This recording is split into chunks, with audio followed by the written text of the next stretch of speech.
This is a special report from Fox 35 News, tracking the tropics. Good evening, everybody. Thanks for joining us on this Wednesday evening with a check-in on the tropics. I'm Fox 35 Storm Team meteorologist Laurel Blanchard. Now let's get right to it. We are walking in two zones, one in the central Atlantic, one in the southern Caribbean, with now a 30% chance of development within the next 7 days. We've been watching this zone in the central Atlantic that has a 50% chance of development. That's just to the east of Bermuda. So we're going to be watching that closely. As of right now, it does have a decent chance of developing within the next 7 days, and we're going to keep monitor of this. But as of right now, it does not look like it's going to ever pose threat to the U.S. or Bermuda. So that's good news right there. So we're going to keep an eye on that. But more importantly, we are very much focusing in on this zone that has a 30% chance of forming within the next 7 days. That's in the Caribbean and almost starting to make its way, especially across the peninsula of Mexico. So that's what we're going to be watching,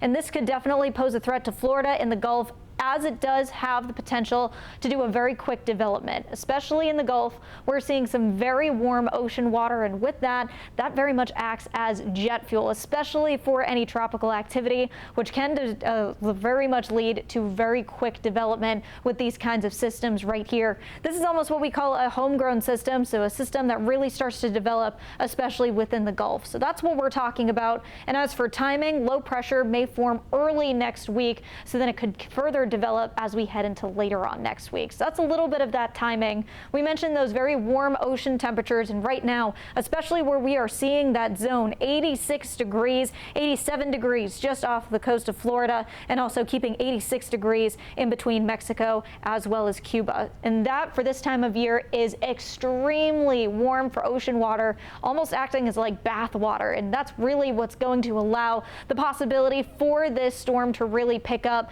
if it ever actually does start to develop. So that's kind of the scenarios of what we're seeing at the moment. But with this, we still have a good amount of hurricane season to go. Still lots of questions. The data for that storm is very, very up in the air. Things are saying every which scenario. So we are going to be focusing in on that and slowly try to hone in on where this storm could potentially go as we head through the next week. But this is what we've seen of hurricane season so far. We hit Alberto, and then we just finished up with Gordon. So next name on the list is Helene. But again, we still have a good amount of hurricane season to go. So right now we're in the middle of September, and we have until the end of November before things finally start to quiet down in the tropics. Like we mentioned, we just finished up with Tropical Storm Gordon that just hung out in the central Atlantic. But next we are going to be watching Helene, Isaac, Joyce, and Kirk, which are the next couple names up on that list. We'll talk more details about the tropic. Make sure you stay tuned with Fox 35 Storm Team. Have a great night.